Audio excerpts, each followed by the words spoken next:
Hello everybody and welcome to episode 31 of the Bao Podcast. Today we welcome Thomas Vandenbergh. Armed with a PhD in engineering, Thomas is General Manager of BESIX Technology and the CEO of BESIX Stay. These two enterprises are part of the BESIX Group. BESIX is a renowned global player in the construction and real estate development industry based in Brussels and currently active in 26 countries worldwide. It has already completed impressive projects such as the Burj Khalifa in Dubai, the European Parliament, and many, many others. Today, I'm very curious to hear more about Thomas' story at BESIX and the two companies he is involved in. So let's get right into it. Welcome, Thomas. Nice to have you here today. And how are you doing? Very good, thanks.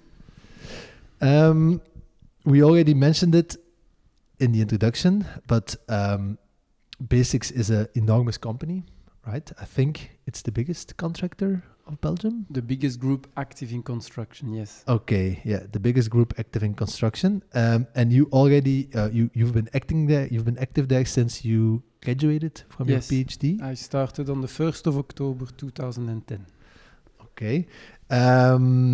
So maybe if we start at the very beginning, how did you end up at BESIX and what really attracted you to start working there? So finished my PhD in 2010 in March. Initially, I wanted to stay at the university.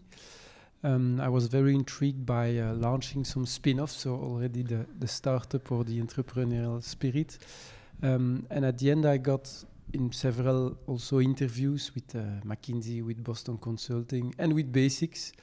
At the end, I chose for BESIX because some former colleagues of the university started to work there. So it was basically not so much for the big projects you mentioned, but for more from the human side.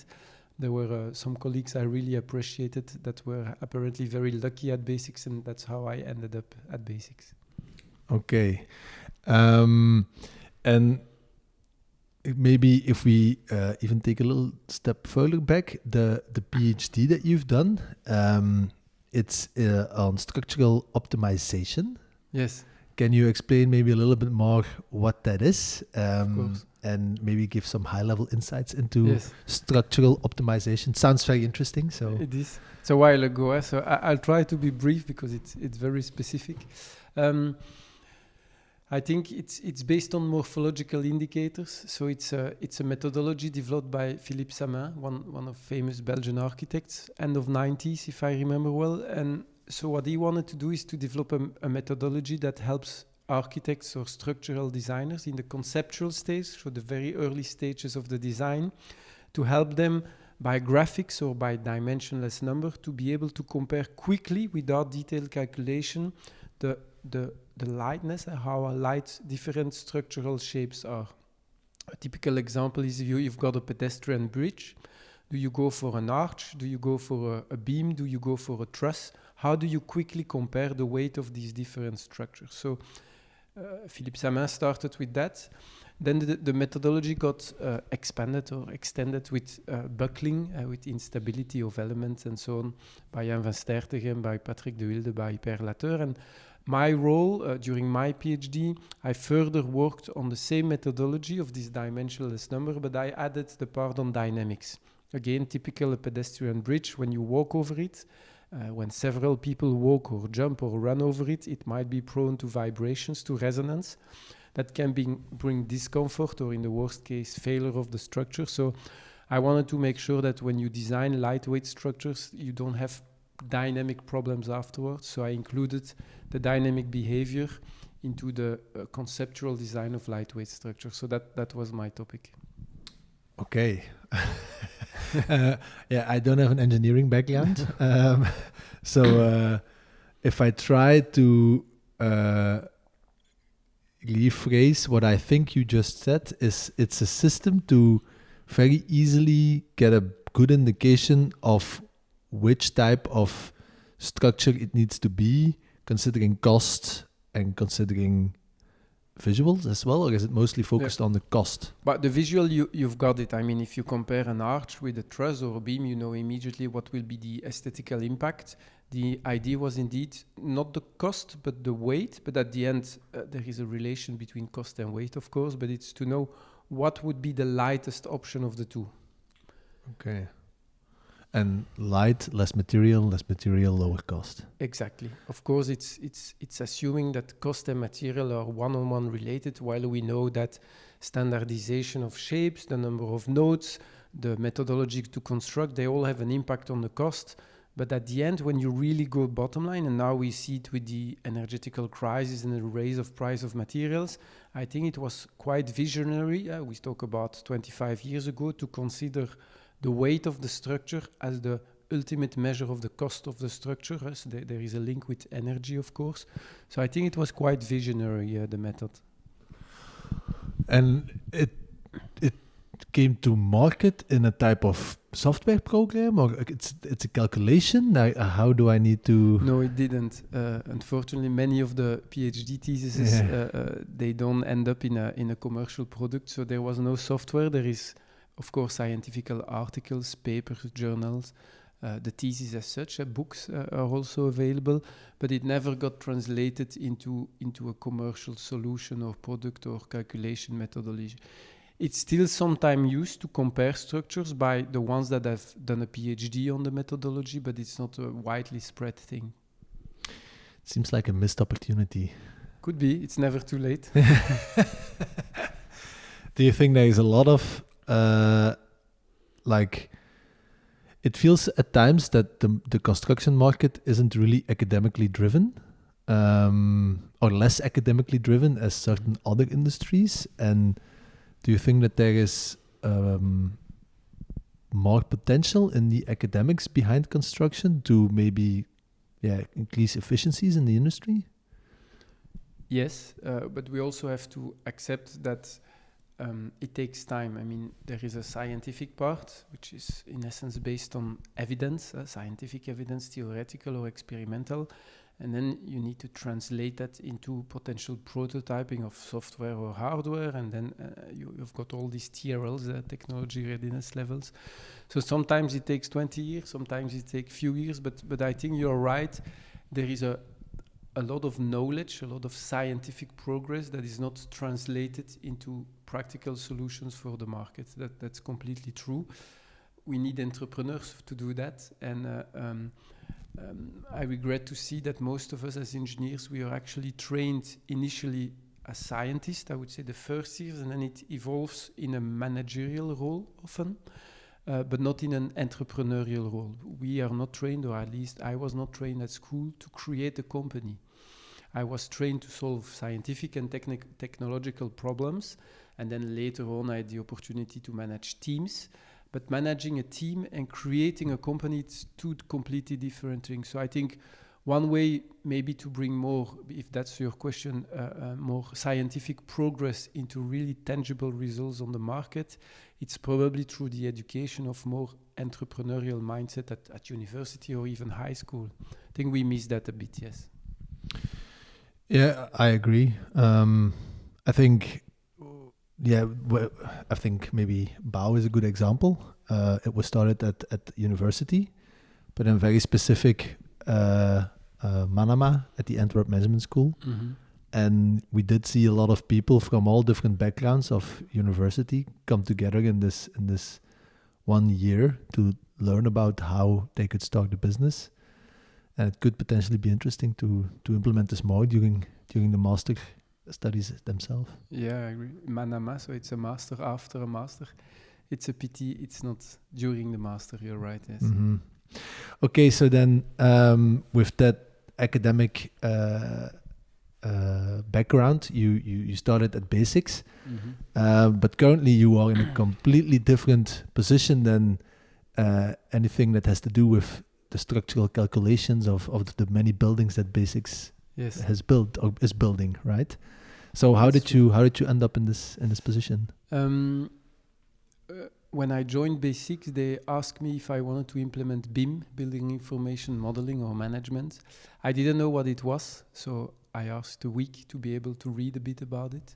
And I was convinced by the opportunity or the need to better manage information. So I started, in fact, not by structural design, but by BIM implementation. That was my first job. I loved it because I learned a lot about the process of managing information, but also how to have impact and how to have change management adopted in an existing company. Mm-hmm. So I got very intrigued by Yes. Yeah. Yeah. A little interruption. So okay. I got very intrigued by how do I have impact by looking from a different perspective, a different angle at problems. I did it, I think, from 2010 till 2016, 17. And we decided to make innovation really a strategic driver, a pillar of our company. So I took a role in the innovation team of the company. And then a few years later, 2000 and 2018, beginning 19, in one of the many diversification initiatives we took, we decided to launch an hospitality brand, A-Stay. There is an hotel in Antwerp. And so they asked me, do you want to play a role at A-Stay? I didn't know anything about hospitality, about B2C, about customer centricity. At least in the hospitality environment, it's very strong. So I love the challenge to work in a completely different environment, but also not surrounded anymore by engineers, but surrounded by marketing, by a hotel manager, by a financial manager, and so on. So I love that challenge. I actually did it since till 2022, so about 3 years and a half. And then, the entire COVID crisis also in the hotel business was not easy. And then came back to the group where we said, look, everything we have done in innovation was great. We put it on a break during the COVID period, but it's time to revamp it and relaunch it. A proposal was there to invest in startups directly and indirectly. So I took a role there. So what I really liked is first to receive the trust to always do something new, but then every 3 to 5 years to completely change from domain and come with a very modest, because I have to work with people that have much more expertise in the domain than I have. But at least I've got the opportunity to come with a completely fresh mindset in hospitality and say, look, you've always done it like that since 20 years in the hotel business, but why actually? Why do you do it like that? Have you ever considered to look at it differently? And so this is what I really liked, is to have every 5 years a completely new opportunity, still within the same group, but completely different sectors, different types of colleagues and clients. This is really what I love. So you're a bit of an entrepreneur at BESIX, you could say. Yeah. Okay. And to make the link with the PhD and so on, PhD stands for philosophical doctor, so it's not so much about dynamics or lightweight structure, it's not the knowledge as such, it's, I think, the methodology, the analytical way of thinking, the scientific approach to problems. I think that is something you can apply in any domain, also in hospitality, also in corporate venturing. It is my way, it is the way I'm wired, it is the way I look at problems. Might be a bit different thanks to my academic background than other people, but it's the same value of somebody that didn't do academic and will have a completely different approach, and it's that complementarity that is very enriching, I think. Mm-hmm. I didn't know that PhD stood for philosophical doctor. Yes. What did you think? I don't know. I never thought about it. Yes, it stands for that. I don't know. No. Okay. Interesting. While you were explaining it, some questions popped up. Like, A-Stay got started in 2019. Mm-hmm. Started in 18, but I joined in 19. And you joined in 19, yes. And then in 2020... I had a lot to become the CEO of it in January 2020, and in March 2020, so 2 months later, we got COVID. So it was for me the opportunity to do crisis management. It's not always nice, but I learned a lot to work in a very unstable environment with big challenges, because if your occupancy rate of your hotel drops from 50 to 70% to 1 or 2% suddenly, you have to ask yourself a lot of questions. How do we survive that? You have to, also shareholders, it's not only BESIX, we were several in the story. Of course, they put their money in it, so they get a bit more affected financially. There is a lot of emotions and frustration to be considered. So I really learned a lot thanks to it. Not easy, but I think I came out stronger with a higher resistance to stress, for example, and accepting that things can change, but as long as we collaborate, as we are very flexible and trust each other, I think we'll find a way out. Can you give a couple of examples to the audience how you handled that crisis? Like if as you say, if it drops from 70 or 50% to 1 or 2%, like what do you do? First, you accept it's like that. I mean, I think the first thing to accept is I'm not going to solve the COVID problem. It's outside my influence zone, so I can be emotional or frustrated about it. It is how it is. I think that helps a lot. Everybody is in the same situation as well. So we cannot blame our shareholders, the management, the team. Every hotel was suffering from the same. So the first thing is we don't know how long it will last, but can we assess what will be the impact on the people and on the financials? Let's assume again a 1% occupancy. Let's calculate whether it's better to close the hotel or to leave it open. Right? Something you can simply compute. There is also the question, do you fire the entire team? Do you keep them? Who do you keep and why? It's very difficult decisions because it's about people, sometimes father or mothers or family with a job. So you have to consider each case specifically, individually, and decide for the best of the company, but also for the best of your colleagues. So we had, unfortunately, to stop the collaboration with 2/3 of the team during the COVID. But if you look at it from a positive side, the hotel always kept open and we saved 1/3 of the jobs, which is not the case for every hotel in Antwerp. So they are a hard decision, but at the end of the game, I'm proud that I was able to look at myself in the mirror every morning and to say, I'm trying to do the best to save as many jobs as possible and save the company. It's never easy to call a colleague or even a friend and tell them, look, we are not going to open new hotels in the coming years. That means that we don't need a pre-opening director, as we call it. And so, let's find the best way for you and for us to find a new opportunity. Of course, if we could give them an opportunity in BESIX Group, we do, and we did for some of them. If we couldn't, we would find a way, sometimes not within the day, but within the months, to find a good exit for everybody. So that's not easy. But I think it's not panicking, explaining the situation to everybody in the team, being very transparent so people can understand. Sometimes people came up with very creative solutions, but in COVID it was really hard. And so it's on a case-by-case basis, making a decision for each person in the team. We also took the opportunity to pivot a bit our model to long stay. So we tested co-living in hotels. So it was an opportunity for us to have, would say, a lower income, but a more steady income, less volatile, especially during COVID. We also tested some new technologies, contactless, touchless technology during the COVID period. So that's how we try, let's make the best out of this very difficult period to come out stronger. We knew it would go over after a while. We simply didn't know if it was 6 months or 6 years. At the end, it was 2 years, more or less, longer than we wanted, but it is how it is. Yeah, sounds like quite a difficult period. Yes, it is, yes. Yeah.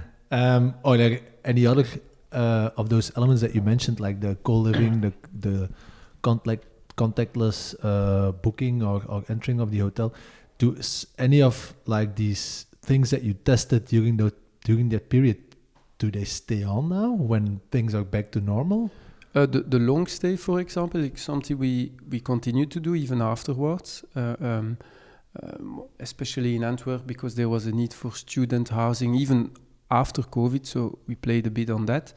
The contactless as well, the self-service and contactless, so that you can order things by yourself with your phone, for example, is not contactless, but at least it's your device. There is no common device. It's something that we kept as well. say by luck we had an access to the rooms with the hand palm scanning. So it was a biometrical innovative technology that we had before COVID. Obviously, we continued to use that as well. So yes, there are a couple of things we'd use. Some others not. We tested robots to clean the rooms thanks to UV radiation in the rooms. Something we tested, but it was a bit early stage, the technology for us, so we stopped that. But we did a couple of tests and some we kept, yes. Okay, some out of the crisis, some positive things. Never waste a good crisis like they say, so we try to do our best. Indeed.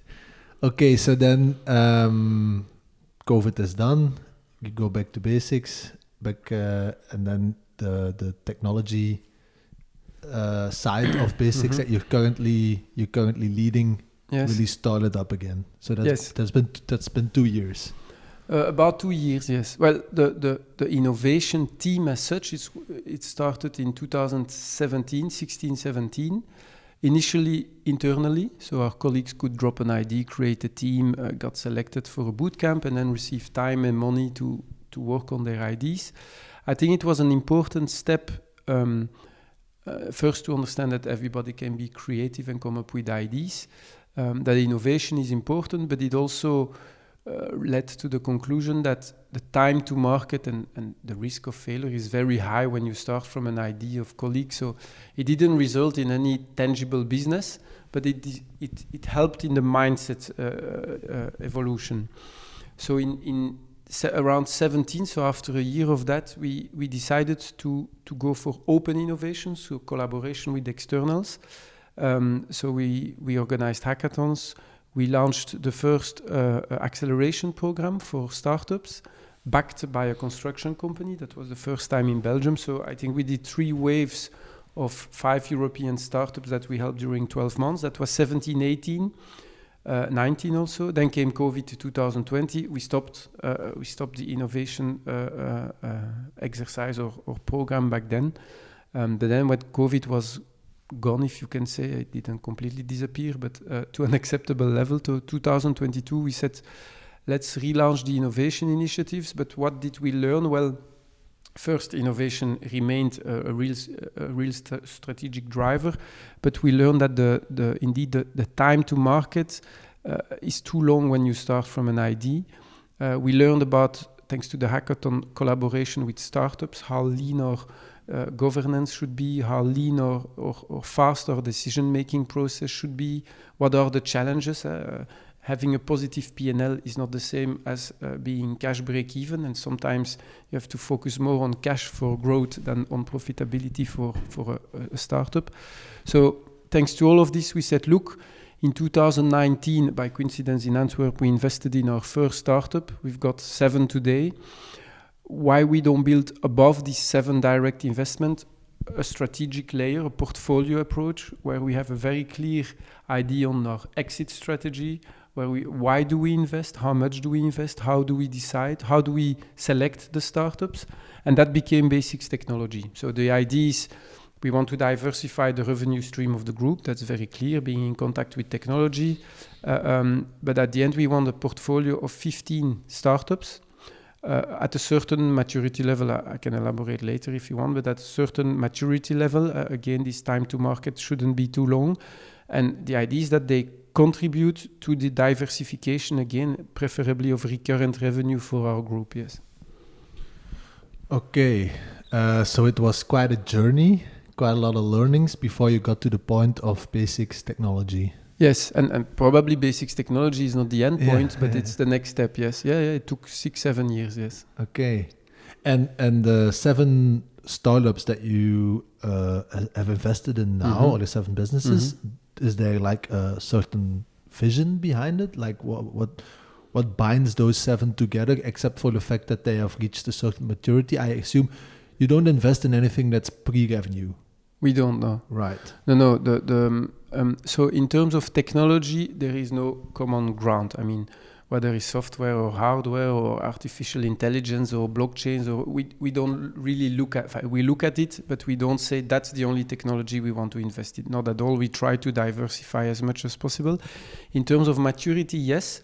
We don't invest in IDs. We don't do that. There should be an MVP, a first version of a commercial, so a first client base. That's very important for us, with first customer feedback about the happiness of these first customers.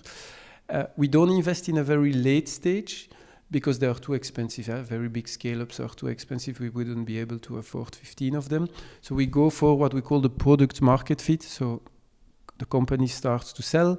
They got first customer feedback. They are tweaking their revenue and cost model, their business model.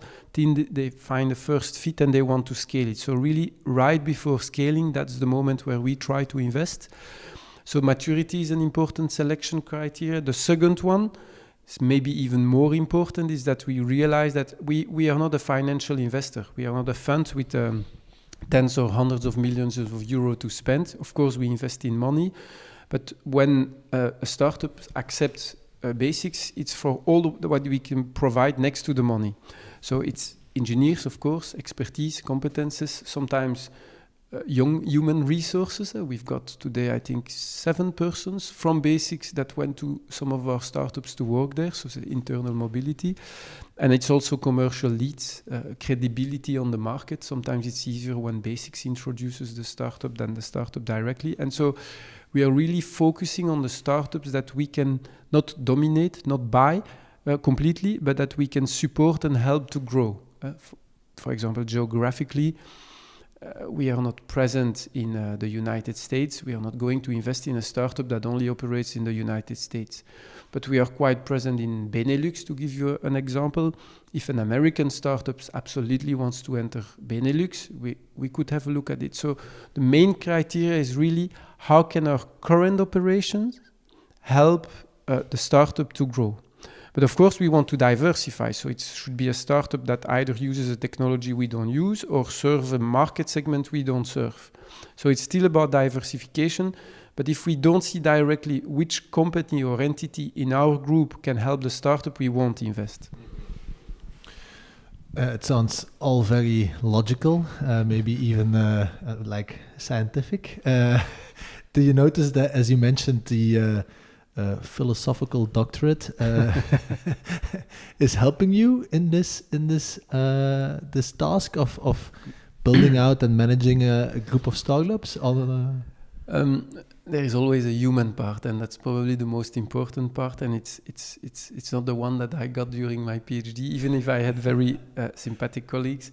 No, I think the PhD, if you want to link it to that, it's again the quite analytical approach is when we do a due diligence of a startup, or when a startup's after investment is facing some problems, we try to a bit objectivize the discussion by saying, look, there is no traction for that particular service. On the other hand, we see in that region that market segment seems very happy with what you offer.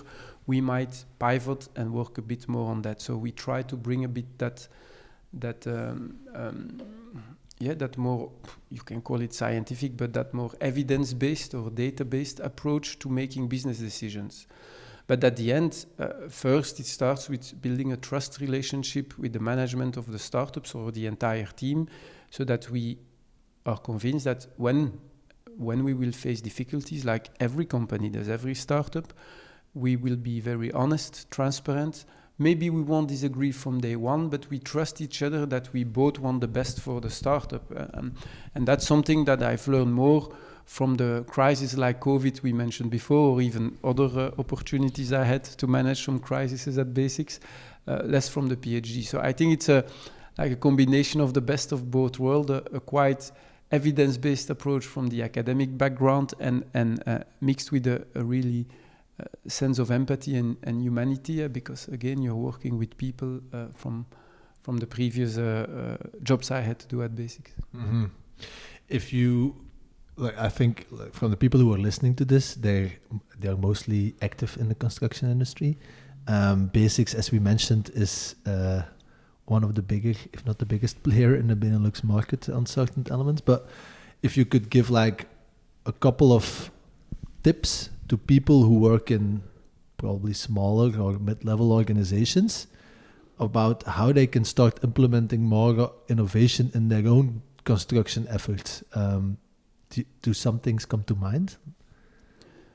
First, we are not the biggest one of Benelux. Belgium, yes, but in Netherlands, they've got very big ones. There is not one magic answer to everything, but first, you have to start. Of course, you have to observe mega trends, but that's quite obvious. Sustainability, digitization, war of talents, these type of mega trends, and see if you can surf or meet one of these mega trends. If you really don't meet any mega trends, probably that means you are not really solving an emerging problem, and that is reducing your chances of success. Next to that, I would say bring really focus. And focus doesn't mean you don't need to pivot and be flexible, but don't solve a mega trend. Solve a very specific niche in that mega trend, very clear value proposal.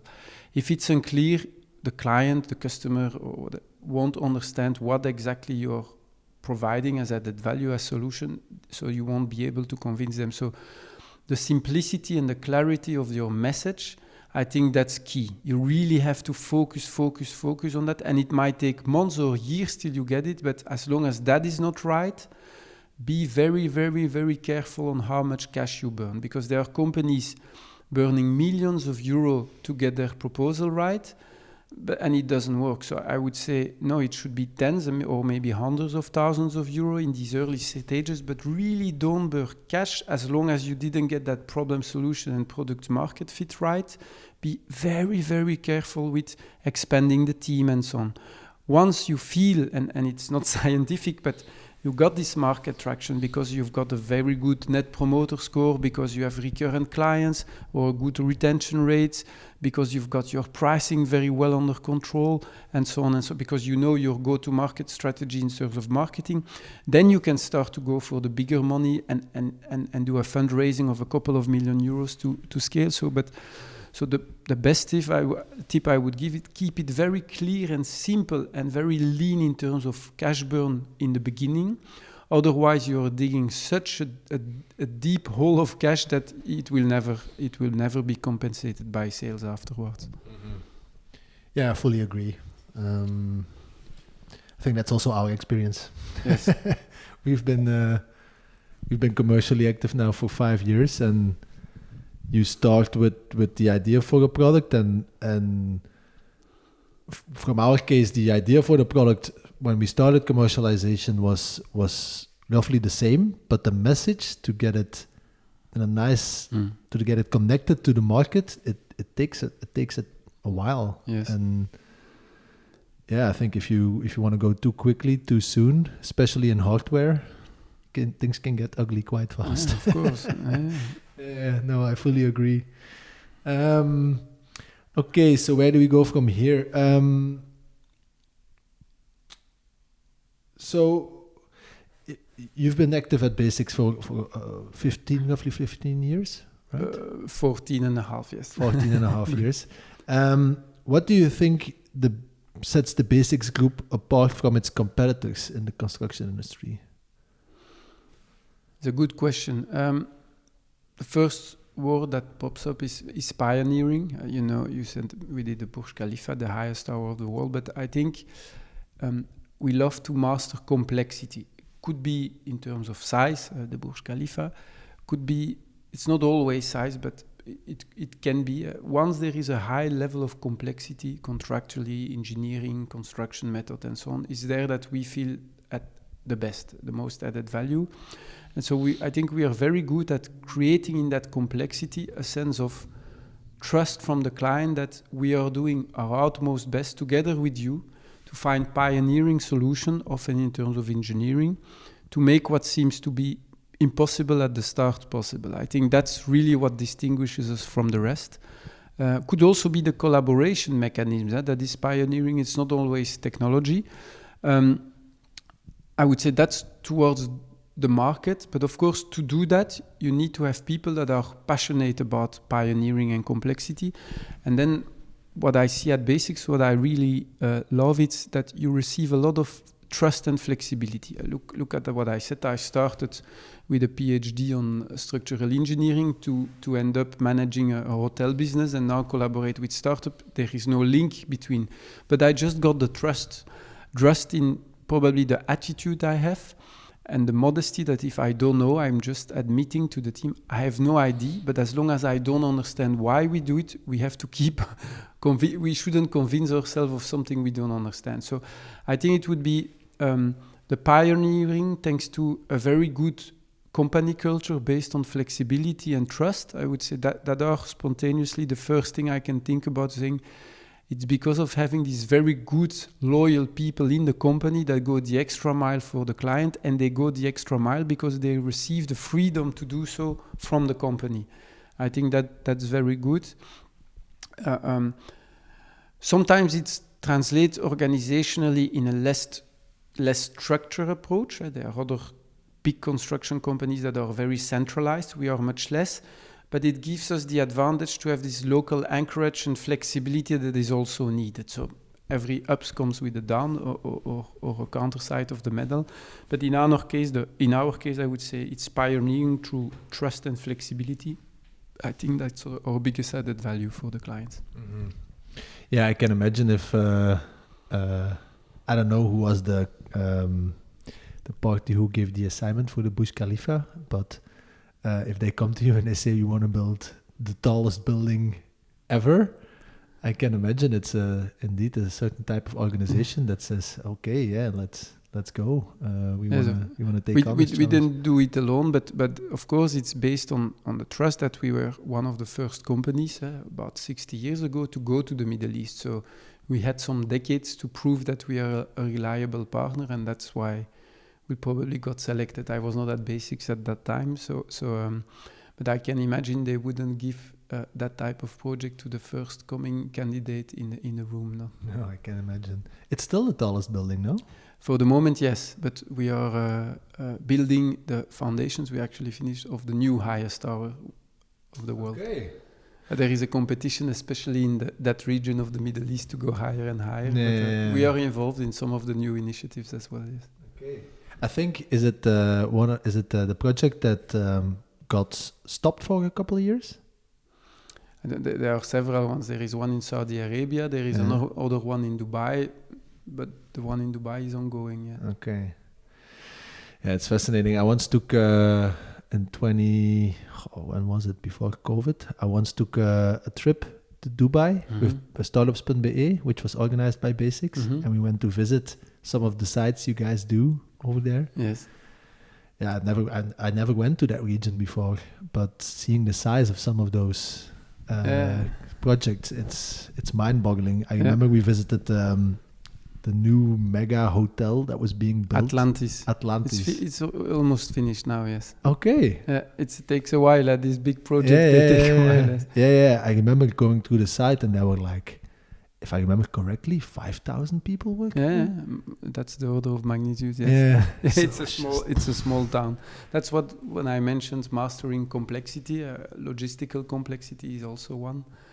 This is where we are at best. Yeah, I can imagine. Yeah, it was very impressive.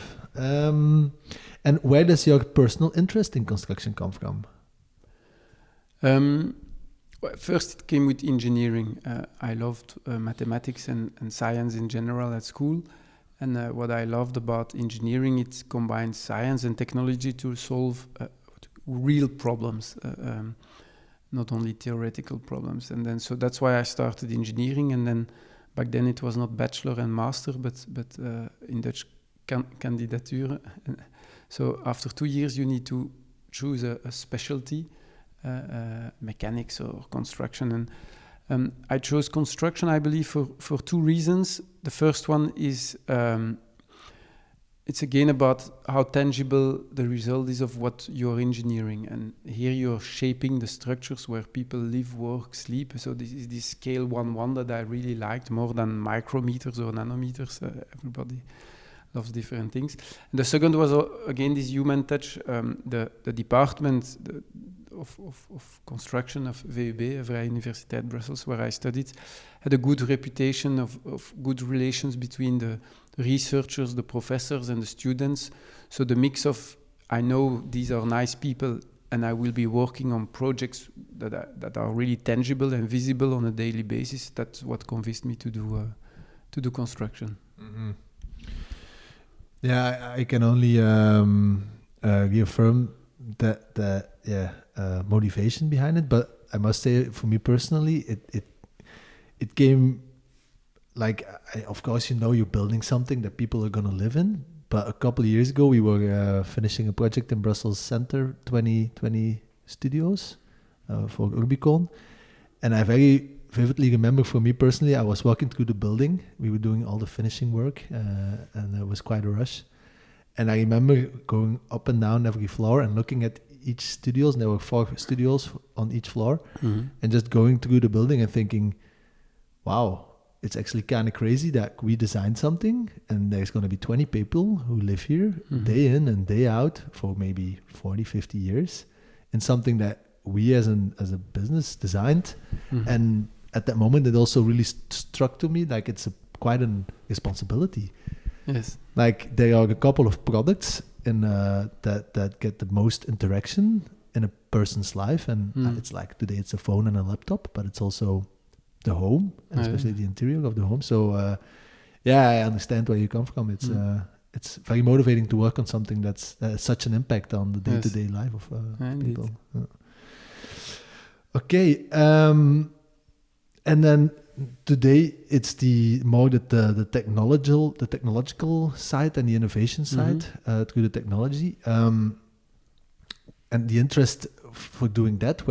How did that start, or where did you see that get it more? It came gradually. When as I told you, when I left university, I wanted to do a spin-off, and then I started with the implementation of BIM, which was back then quite new, 2010. And what I realized is that I really love to have impact by rethinking things differently. And that's what startups do. They identify a challenge, an opportunity, a problem, a need, and based on that, they develop a solution to meet that need. Plus, I really like the positive drive, the energy of startups, because they all are convinced that they can conquer the world or make it a better place. And that positive energy is contagious. So I really like the energy. Sometimes it's stressing because everything has to be fast and there are continuous problems, which sometimes in the head office of a big corporate is quite different. Not that they don't work, but the challenges are a bit different. But overall, the energy and the young energy to say, look, we've got to rethink how things are done, because we cannot continue with treating the planet that way or polluting that way or any other type of challenge they want to solve. So it's the positive vibes and the very lean way of working that attracted me to collaborate with startups. Yes. And you mentioned trying to solve big problems. If you look at the industry now and you look at it, because you are one foot inside a big organization and with another foot in a lot of smaller ones, what do you see as like main challenges for the industry? What do you think organizations should really focus on today? There is the attitude, and there is what I think might happen in the market. So the challenges, again, industrialization, digitization, a war of talents, and hiring the right people, these are all challenges. I think what big corporates are struggling with is focus, the strategic focus. So about the attitude and the decision making. You shouldn't try to solve everything. You have to pick, like I said, for the startup is also valid for the corporate. You have to pick those things you want to excel in and focus almost only on that. Otherwise, you won't have any competitive edge, and then clients don't understand why they should collaborate with you. And on the other hand, the adaptability of big corporates is also very important, because the number of crises are piling up with a higher and higher frequency. They're also changing. Decarbonization, I don't think we heard about it 30 years ago. Today, it's the hot topic. And so as a big company, you should accept that every few years, you need to have your focus, but you also need to accept that will evolve over time. So I think focus and adaptability are, for me, key for companies, smaller, of course, but very big companies especially, because they have the tendency to think that what they have done over the last decennia or centuries is still edge-cutting, but it's not always the case. So that's one thing in terms of positioning that is very important. The other thing I would say is what I observe, and the sector is struggling with is the productivity is very bad. Everybody shows, and I think Bao Living is a good example, that productivity curves of our sector are extremely bad. If they are not positive, they are negative, or they are not evolving at all over the last decades. And that's a problem. How we can solve that? It's actually we are an extremely fragmented market. There are a lot of, and it's not only Belgium, there are a lot of players, a lot of big and small players. On every project, they are reinventing the wheel. And I think we have to, there will be a market consolidation. And I don't mean that the big companies are going to buy over the smaller ones and you will end up only with five construction companies. I'm not meaning that, but I think we have to to leverage on scale advantage, on repetitivity, by forming ecosystems of companies that are doing repeated business with each other. It could be architects, designers, facility managers, contractors like we are, or real estate developers or financing. Because if at every project you're going to reinvent the wheel by selecting again new parties, renegotiating the terms of collaboration, and then start the design and so on, you already waste so much time and effort in creating your ecosystem, your partnership on a project-centric way. I think that's wrong. You have to say, this is the common values, vision we share as companies. This is the market segment we'd like to tackle, attack, or seduce together. And then that consortium, ecosystem, I think is a nice word, that ecosystem will do repeated business together. I think that is something that should happen. I think it's the only way to boost the productivity in the sector. It's to stop seeing one project as the center of everything. No, it should be a solution, a product that is used on a lot of different projects. And the only way to do that is by you create a layer of collaboration above project level. I think that's important. It's very well phrased. I've never heard someone explain it maybe from a more theoretical framework. But based on our experience, we can only agree. Good. Yeah. There's we make a very complex hardware solution, but we don't have never had, and it's not our ambition to own like the factories to produce this. And what we experienced is that if you build trust with parties that you collaborate with throughout the years, you can get a lot done with actually quite limited team and resources. Exactly. Imagine for every SAM that you go to a new manufacturer, renegotiate prices and all the other terms of your agreement, you're going to waste so much time in that negotiation. It's even more money and time than the cost of a SAM. On that example, it makes sense, but it actually makes sense on every project. It's just a waste of energy. It's non-productive. Yeah.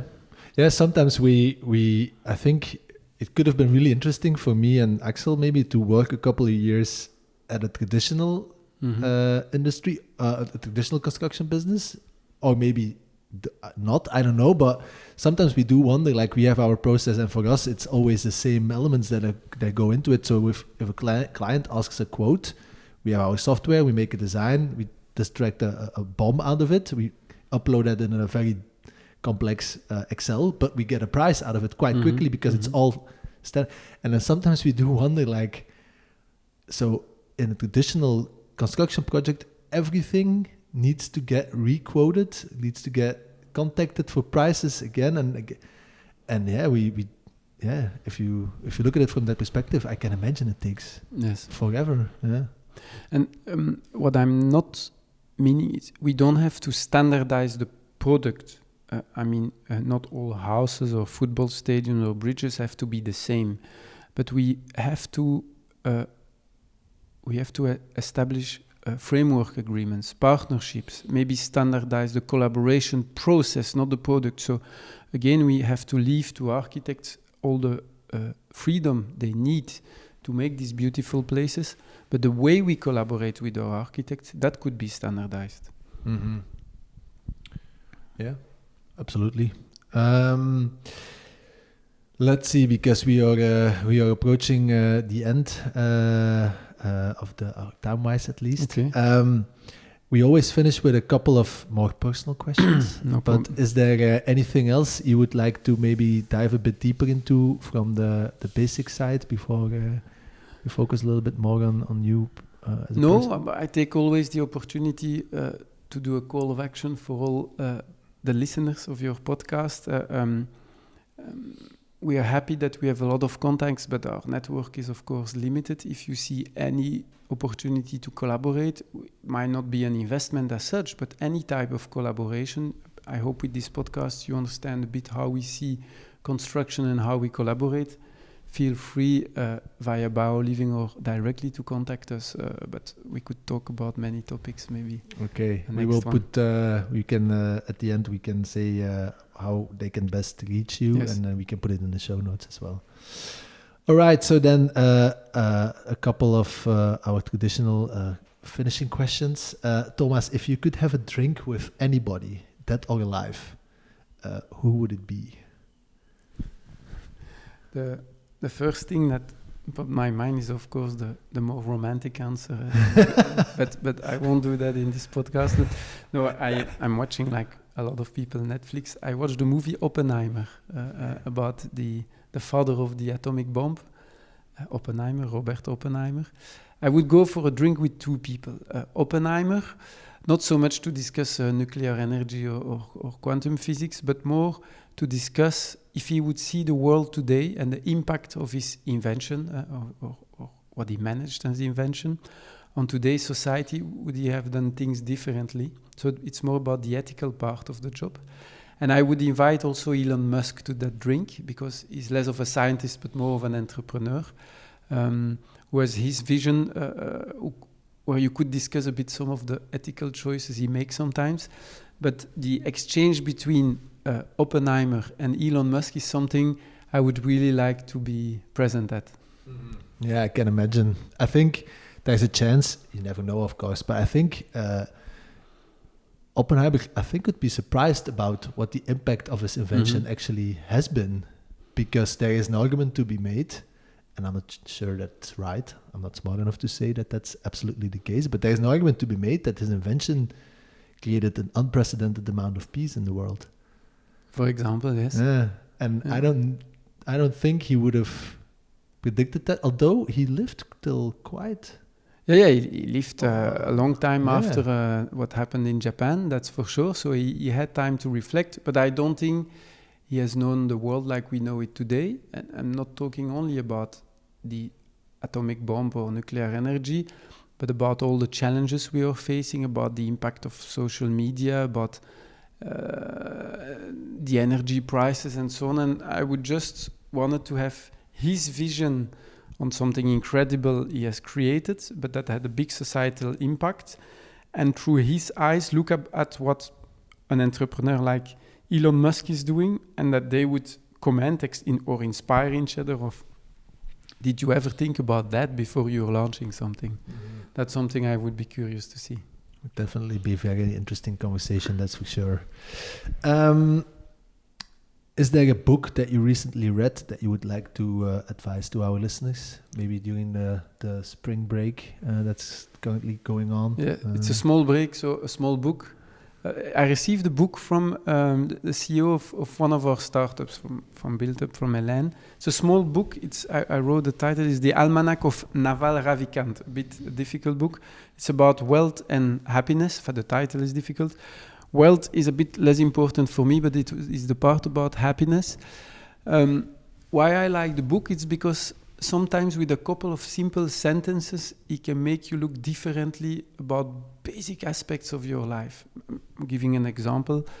To be retired, for me, it meant when you stop working. For him, not. His definition is when you stop doing can be working, doing something to prepare the future. Most of the people, they work to save money, to build a house, or to build a better future for their children. He says, no. You can work your entire life and be retired.